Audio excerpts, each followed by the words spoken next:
अस्सलाम वालेकुम। I hope सब ठीक ठाक होंगे। आज मैंने बनाए हैं बड़े पाए। मैंने लिए भैंस का एक पाया, ये बाज़ार से बना हुआ आया है, इसलिए ये इसमें ब्लैक कलर का है। पाए को साफ़ करने के लिए मैंने इस पे डाला है गंदम का आटा। 2 मुट्ठियाँ भर के गंदम का आटा मैंने इस पे डाला है। अब आटे को अच्छी तरह बोटियों के ऊपर मल के धो लें। पहले खुश्क आटा अच्छी तरह बोटियों पे मलें, फिर इसमें थोड़ा सा पानी डालकर इसको अच्छी तरह हाथों से मसल लें और इसके बाद आप खुले पानी से अच्छी तरह धो लें। पायों को आटा लगाकर धोने से इसमें जो राख किस्म की स्मेल होती है वो नहीं आएगी। उसके बाद मैंने चूल्हे पे रखा है कुकर, नीचे से फ्लेम ऑन कर दिया है। अब मैं इसमें डाल रही हूँ कुछ साबुत मसाले। साबुत मसाले में मैंने लिया थोड़ा सा ज़ीरा, 1 कड़ी पत्ता, 8 से 10 काली मिर्चें, 2 इंच के करीब दालचीनी का एक टुकड़ा लिया था जिसे मैंने हाथों से तोड़ के छोटा कर लिया, और मैंने डाली है 2 सब्ज़ इलायची, 1 मैंने इसमें डाली है बड़ी इलायची और 2 लौंग डालें। उसके बाद मैंने 2 बड़े चम्मच देसी घी की इसमें डाले हैं। अगर आप देसी घी नहीं खाते या आपके पास मौजूद नहीं है तो आप इसे कुकिंग ऑयल में भी पका सकते हैं। आंच को हल्का ही रखें और घी को पिघलने दें। घी जब पिघल जाए तो इसमें सारे मसाले को रोस्ट कर लें। मसाले जब रोस्ट हो जाए और उनमें से एक प्यारी सी खुशबू आने लगे तो फिर दूसरी चीज़ें डालें। बहुत ज़्यादा मसाले मसूले नहीं मैं इसमें डालती, बस बेसिक चीज़ें जो हैं वो सिर्फ इनमें डालती हूँ। साबुत मसाले डालने का फ़ायदा ये है कि अगर जो बच्चे मसाला वगैरह नहीं खाते आप इजीली पकड़ के बाहर निकाल दें। मसाला अच्छी तरह रोस्ट हो गया है और इसमें से प्यारी सी खुशबू आने लग गई है, तो अब मैंने डाला है इसमें लहसुन।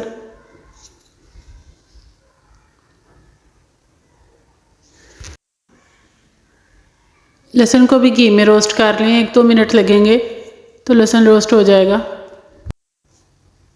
आंच को हल्का ही रखें कि मसाले जल ना जाएं। लहसुन जब लाइट ब्राउन शेड में हो जाए उसके बाद मैंने लिए हैं 4 बड़े प्याज, उनको इस तरह रफली काट लिया, वो इसमें डाल दें। अब प्याज को इन मसालों के साथ अच्छी तरह भून लें। 1-2 मिनट भूनने से प्याज की जो रंगत है वो लाइट पिंक हो जाएगी। 1-2 मिनट प्याज को मज़ीद भूनने के बाद मैंने अब इसमें डाला है 1 बड़ा चम्मच अदरक पेस्ट। ये शोरबे वाली हांडी होती है इसलिए इसमें थोड़ा सा मसाला ज़्यादा जाएगा। इस तरह पकाने से पाए जो हैं बाज़ार से भी ज़्यादा मज़ेदार और टेस्टी बनेंगे। मसाले को 1-2 मिनट भूनने के बाद अब मैंने इसमें स्पाइसेस डाले हैं। स्पाइसेस में सिर्फ मैं डालूँगी नमक 1 चम्मच और 1 चम्मच हल्दी। नमक आप अपनी मर्ज़ी से कम या ज़्यादा कर सकते हैं।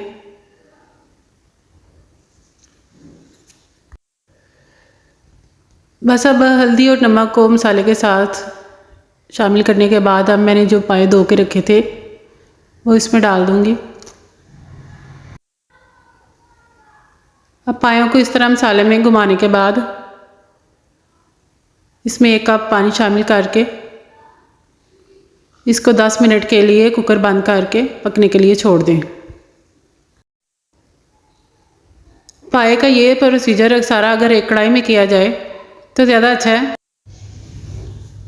या मेरी तरह ज़्यादा बर्तन धोने से बचने के लिए इसी में पका लें। 1 कप पानी डालने के बाद 10 मिनट इसको पकाएं। 10 मिनट पकाने के बाद कुकर को खोलें तो पाए कुछ इस तरह होंगे और इसमें जो पानी होगा उसको खुश्क कर लें।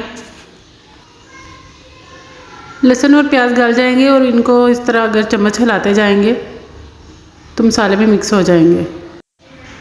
2 से 3 मिनट के लिए इसको तेज़ आंच पर भून लें ताकि पानी भी खुश्क हो जाए और हमारा मसाला जो है वो भी भुन जाए। 2 से 3 मिनट भूनने के बाद मसाला जो है जब घी छोड़ने लगे, इस तरह घी सेपरेट हो जाए तो इसमें 2 बड़े चम्मच काली मिर्च पाउडर वो शामिल कर दें।